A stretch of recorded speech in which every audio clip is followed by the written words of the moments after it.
Hello and welcome to Unbuilt Giants, a series that looks at the development and demise of some of history's most notable and sometimes bizarre skyscraper projects.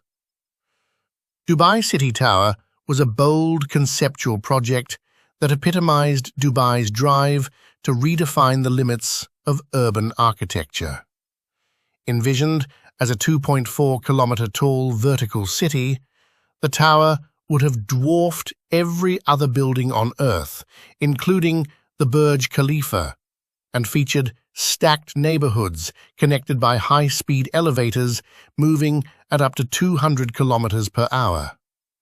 Designed to function as a self-contained metropolis in the sky, it was conceived during the height of Dubai's construction boom, as a symbol of ambition, innovation, and global prestige.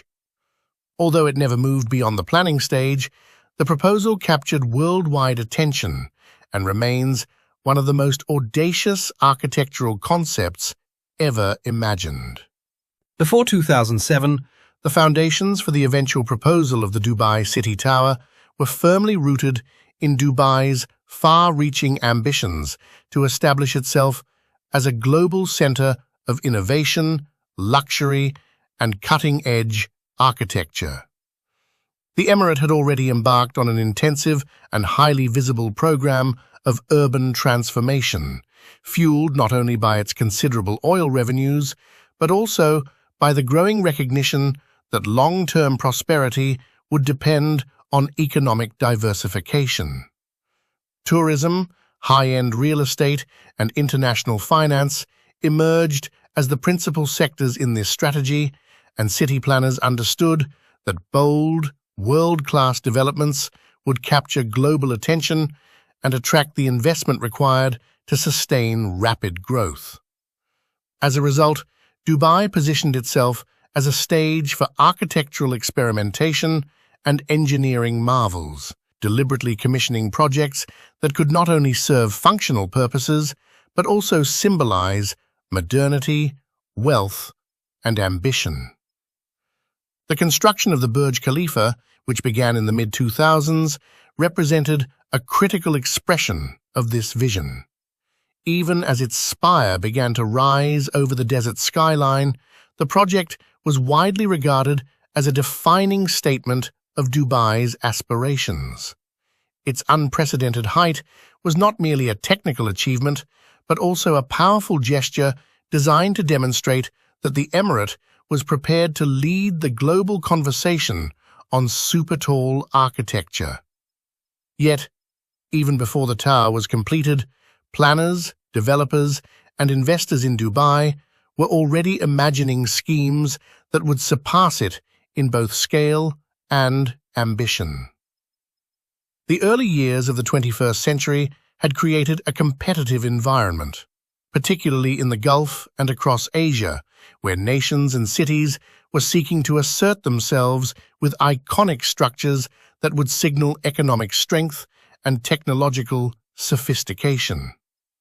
Proposals such as the Mile-High Tower in Jeddah, the Al Burj in Dubai, and visionary concepts like Japan's Exceed 4000 or the Tokyo Tower of Babel reflected a growing international fascination with megastructures, both as symbols of national pride and as experiments in future-oriented urban design.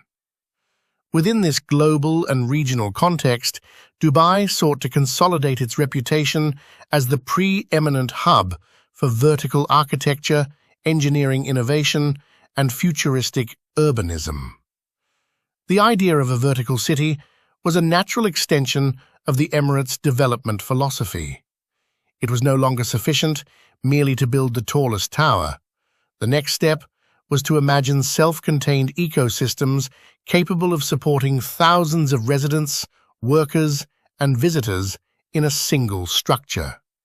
Such a project aligned with the broader discussions of sustainable urban living that were beginning to shape architectural thought, responding to the challenges of rising populations, land scarcity, and environmental constraints.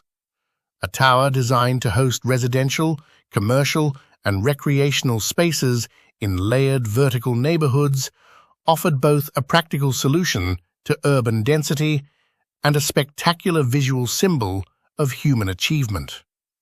It promised to merge functionality with spectacle in a way that few other developments could.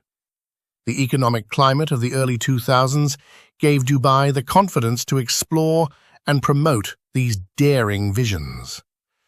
The emirate was experiencing a period of rapid growth and extraordinary investor interest, which encouraged the commissioning of ambitious proposals like the City Tower.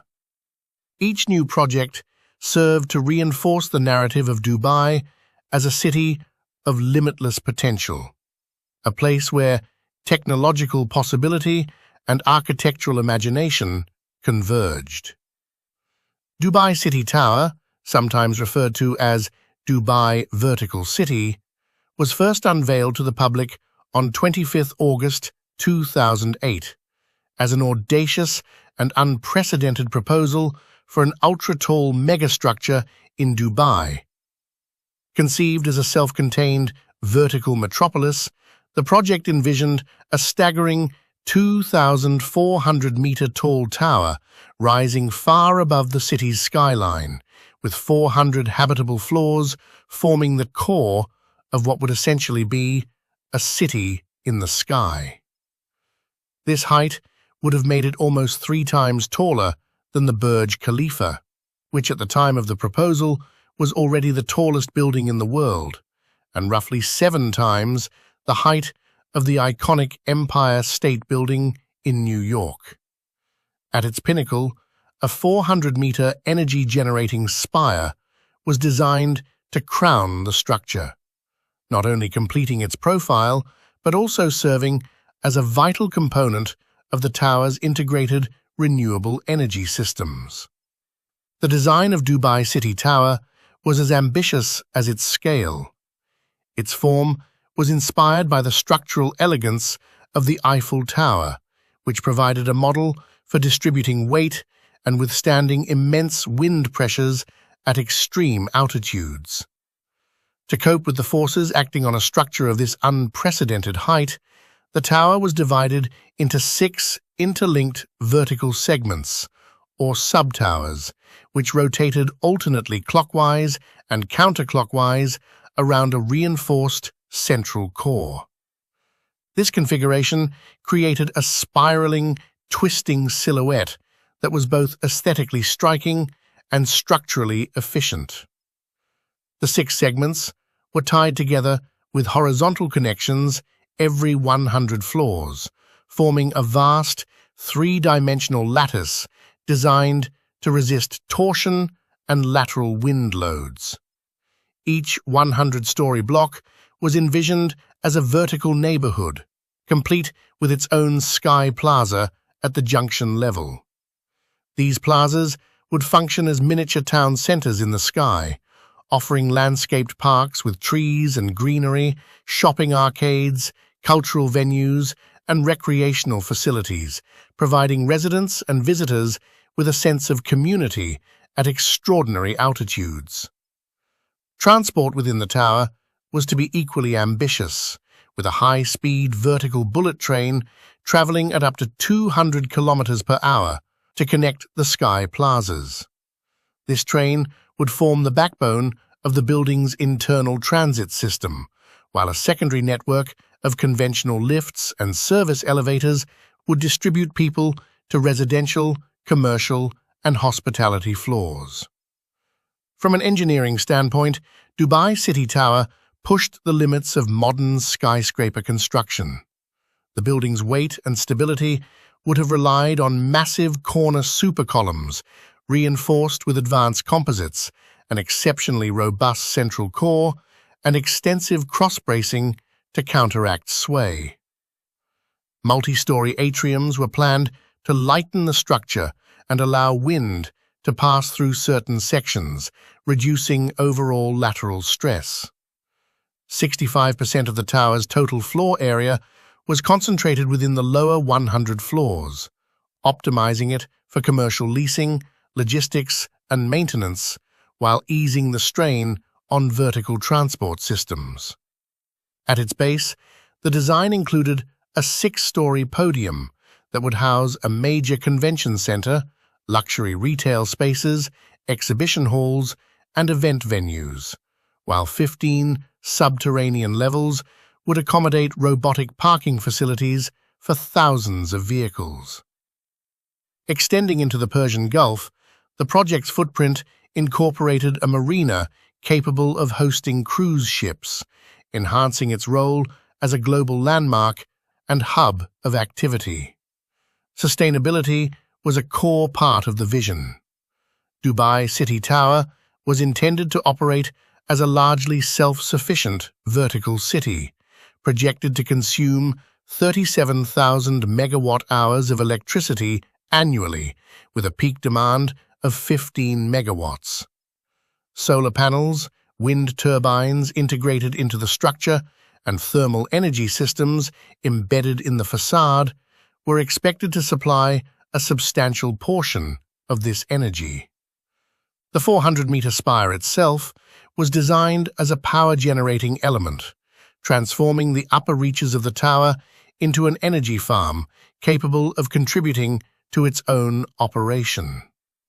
In concept, the project combined futuristic urban planning, extreme engineering, and a commitment to environmental responsibility, serving as a statement of human ingenuity and ambition.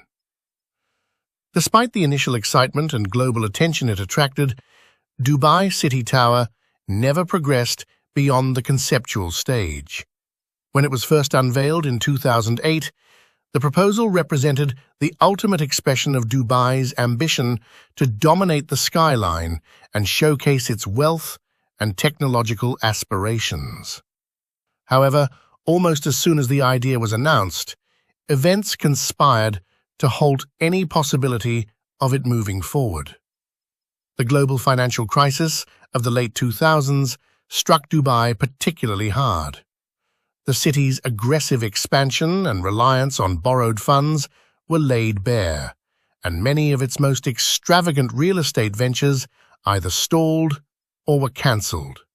Even the Burj Khalifa required a last-minute financial rescue, ultimately resulting in Abu Dhabi's Al Nahyan family taking a controlling role in its completion and operations.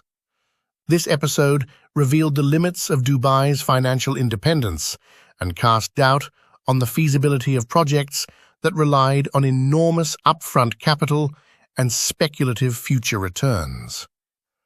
By the mid-2010s, the practical challenges of Dubai City Tower became impossible to ignore. The building would have required unprecedented engineering solutions, advanced materials not yet commercially viable, and a colossal investment in infrastructure to support its self-contained vertical neighbourhoods. The estimated electricity consumption alone was staggering, necessitating extensive renewable energy systems, while the proposed 200 km/h bullet train elevators illustrated the technological leaps still needed to make such a tower functional. Without a committed developer or consortium prepared to shoulder the astronomical costs, the project had nowhere to go. As the decade progressed, interest in the tower gradually evaporated. Mentions of Dubai City Tower in architectural circles and media reports became increasingly rare, and it was never formally cancelled, so much as allowed to disappear quietly from official discourse. It remained a striking concept on paper and in digital renders, a daring vision of a vertical city suspended in the clouds. Yet it also became a cautionary tale. It symbolized the period when Dubai's architectural ambitions reached their peak, driven as much by spectacle as by feasibility. Today, Dubai City Tower stands as an unrealized dream, a monument to ambition rather than steel and concrete. It reflects an era when Dubai was determined to redefine the limits of urban design, yet ultimately it serves as a reminder that even in a city built on audacity, some visions are simply too vast, too costly, and too complex to leave the drawing board. Thank you very much for watching this video. If you enjoyed it, please hit the like button and consider subscribing for more episodes coming soon. See you next time.